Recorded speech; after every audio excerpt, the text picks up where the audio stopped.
네, 아시아를 대표하는 축구 잔치 아시안컵이 지난 13일 시작돼서 약 한 달간의 대장정에 돌입했습니다. 저희는 벌써 응원하는 마음으로 이렇게 붉은 악마 머리띠를 하고 있습니다. 여러분들 응원의 마음이 좀 느껴지시나요? 제발 64년 묵은 갈증을 깨고 대한민국 대표팀이 아시안컵 우승을 탈환하기를 바라는데요. 기대감이 점점 커지고 있어요. 그렇습니다. 2조에 속한 대한민국, 오늘 저녁에 바레인과 조별리그 첫 경기를 치르는데요. 오늘 열릴 바레인전부터 앞으로 펼쳐질 경기까지 함께 전망해 보도록 하겠습니다. 대한축구협회 부회장인 한준희 축구 해설위원 나오셨습니다. 어서 오세요. 네, 안녕하세요. 제 거 준비 안 하셔서 고맙습니다.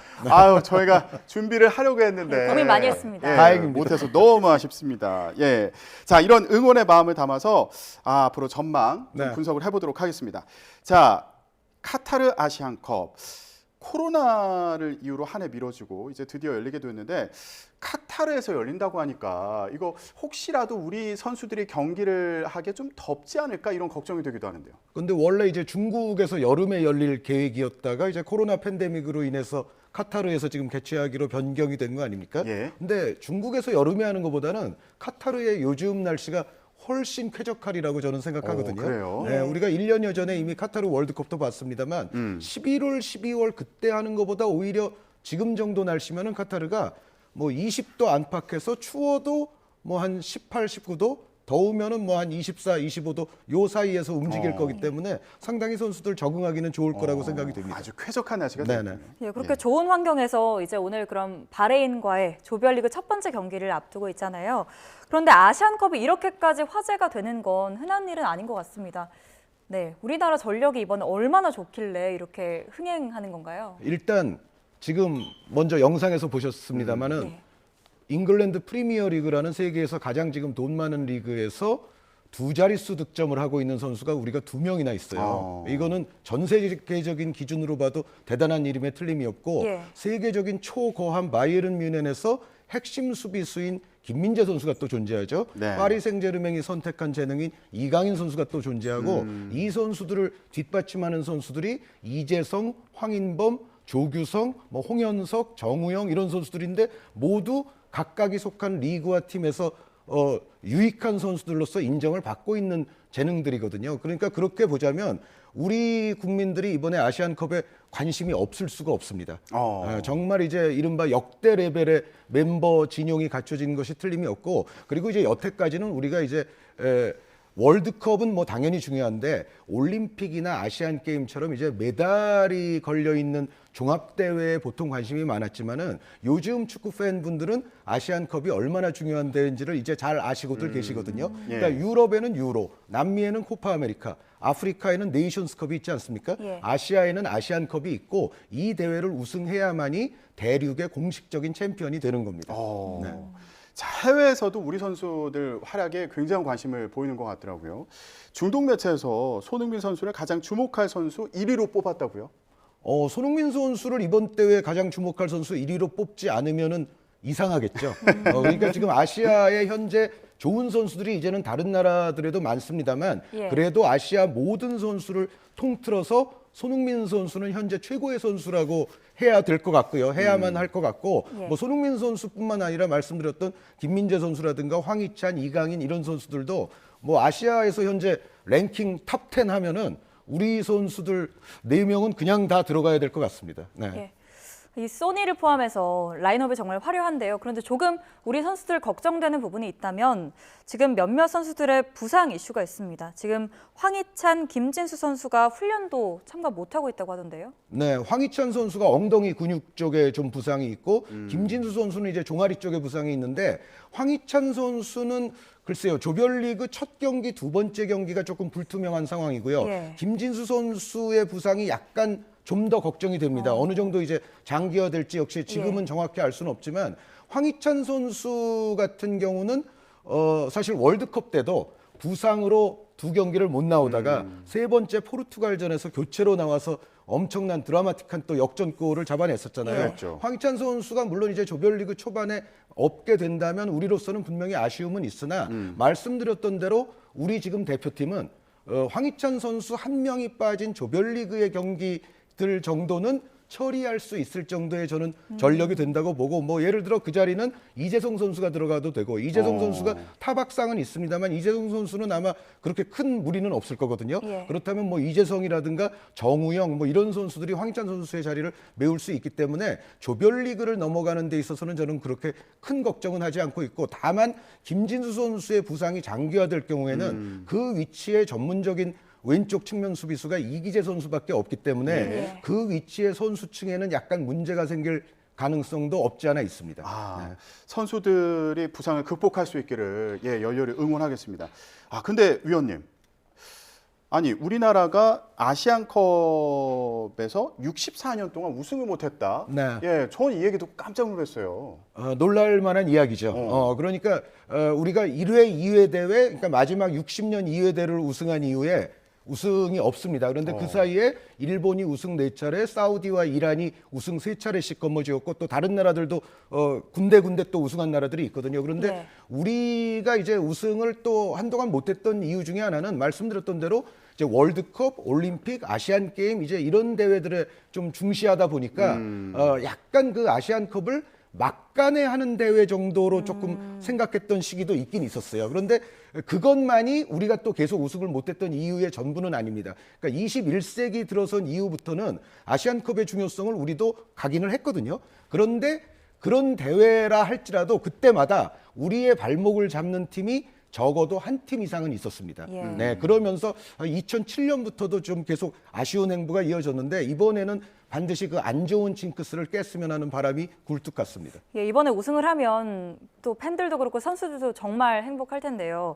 그러기 위해서 우리가 어떤 팀을 상대하는지도 좀 중요할 것 같습니다. 가장 좀 견제하고 우리가 예의주시해야 할 팀은 어떤 팀일까요? 일단 눈앞에 놓인 오늘 저녁 8시 30분 바레인전부터 잘해야 될 것 같고요. 아, 예. 물론 이제 저도 이 언론에서 이렇게 질문을 받을 때마다 뭐 16강은 예를 들어 이 팀과 만날 수 있고 8강, 뭐 4강 그 예상되는 시나리오를 말씀은 그 드리는데 예측들이 많더라고요. 네, 그러니까 16강 가능성은 이제 이라크와 가능성이 있고요. 여기서 통과하면 8강 이란과의 가능성이 있고 4강은 카타르와의 가능성이 있고 결승에서는 아마도 한일전이 역사적으로 성사되지 않을까라는 그런 추정이 있는데 네. 이거는 어디까지나 추정일 뿐이고 두 분도 이제 월드컵 시작하기 전에 각 조별리그 순위 예상들을 해보시면 예. 실제로 그 예상대로 모든 조가 결정되지는 않습니다. 그래서 사실은 우리가 물론 이제 16강, 8강, 4강 한일전 이런 어떤 예상 시나리오를 가져보는 건 좋지만 그럼에도 당장 중요한 것은 역시 바레인, 요르단 그리고 말레이시아와의 조별리그를 아주 신속하고 편안하게 넘어가야만이 그 이후의 토너먼트에 가서도 우리가 높은 곳까지 올라갈 수 있는 또 원동력을 축적할 수가 있거든요. 그래서 예. 당장 저는 사실은 바레인전부터 잘하기를 바라고 있습니다. 네. 자, 오늘 경기 선수들 최선을 다하기를 기대하겠고요. 말씀하신 것처럼 결승전이 한일전 되는 거 아니냐 이런 전망들 하고 있는데 자, 어떻게 좀 예상하십니까? 만약에 결승전이 한일전이 되면 냉정하게 말씀드리겠습니다. 그러니까 우리 대한민국과 일본이 장점, 단점들이 조금씩 있습니다. 그러니까 우리가 갖고 있는 장점을 일본이 못 가진 게 있고 일본이 갖고 있는 장점을 우리가 좀 못 가진 게 있습니다. 그러니까 예. 우리는 말씀드렸던 대로 정말 거물급 선수 몇 명의 파워는 일본을 압도할 만도 하고요. 예. 네. 반면에 이제 일본은 전체적으로 전 포지션에 걸쳐서 고르게 양질의 선수들이 또 분포가 돼 있어요. 그래서 전체적인 어떤 선수층이나 로테이션의 어떤 여유는 일본이 조금 나은 면은 있거든요. 그래서 이것이 과연 만약에 두 팀이 결승에서 붙는다면 7번째 경기거든요. 예. 7번째 경기쯤 되면은 두 팀 모두가 상당히 컨디션이나 체력적으로 좀 저하될 수가 있는데 예. 이때 누가 좋은 상태를 유지하느냐가 결국은 승부의 관건이 될 가능성이 가장 큽니다. 예, 결승까지 가기 전에 일단 오늘 경기부터 잘해야 된다 이렇게 네. 말씀해 주셨는데 아니 근데 크리스만 감독도 어려운 경기가 될 것 같다 이런 얘기를 했어요.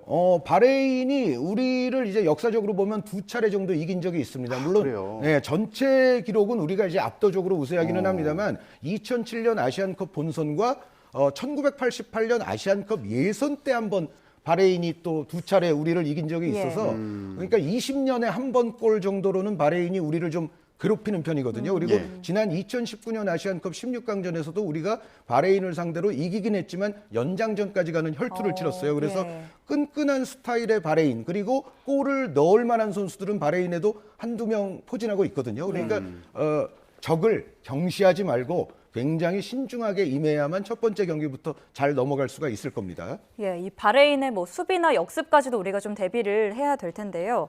그러면 이제 오늘 조별리그의 첫 단축격인 오늘 이제 가장 집중해서 봐야 할 관전 포인트는 뭐를 꼽을 수 있을까요? 일단 우승 후보급 강팀이라 할지라도 어떤 큰 대회의 첫 경기는 모두에게 좀 어렵거든요. 어제 일본도 베트남에게 사실 꽤 고전을 예. 했었는데 그래서 우리도 이제 첫 경기라는 부담을 최대한 조금 털어버리면서 우리 선수들이 제 실력을 발휘하는 게 중요하다는 생각이고 그리고 역시 바레인은 그 190cm가 넘는 유수프 헬랄이라는 공격수가 또 포진하고 있습니다. 예. 그래서 쓸데없는 불필요한 세트 플레이를 상대에게 많이 허용하는 것은 우리로서도 좋지 않을 거라고 예상이 됩니다.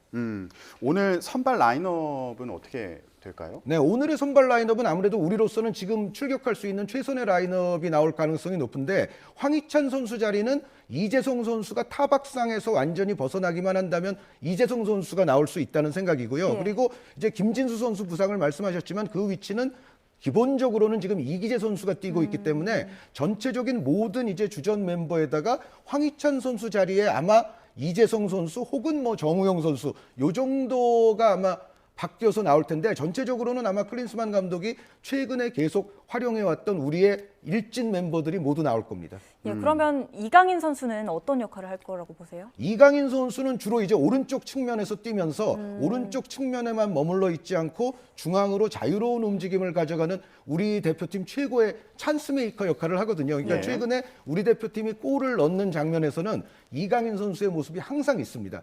이강인 선수가 직접 어시스트를 하든지 골을 넣든지 아니면 골과 연관되는 과정에서의 핵심적인 역할을 하고 있기 때문에 오늘 경기에서도 이강인 선수를 뭐 주목해 보신다면 틀리지 않은 예상이 될 겁니다. 네. 자, 그럼 마지막으로 오늘 경기 앞두고 있는 우리 선수들에게 당부의 말 한마디 좀 전해주시죠. 네, 역대 레벨의 팀이라는 평가를 받고 있는 만큼 역대 레벨의 지금 관심도 받고 있거든요. 그렇죠. 선수들이 그러한 어떤 관심에 대한 부담으로부터 조금 가볍게 벗어나서 경기를 하면 좋겠고 하지만 그럼에도 불구하고 그라운드 위에 올라섰을 때는 상대가 누구이든지 간에 최선의 신중의 신중을 기해서 또 경기를 했으면 하는 바람이 있습니다. 네, 알겠습니다. 저희도 응원하는 마음으로 경기 지켜보겠습니다. 지금까지 대한축구협회 부회장인 한준희 축구 해설위원과 함께했습니다. 말씀 고맙습니다. 고맙습니다. 네, 감사합니다.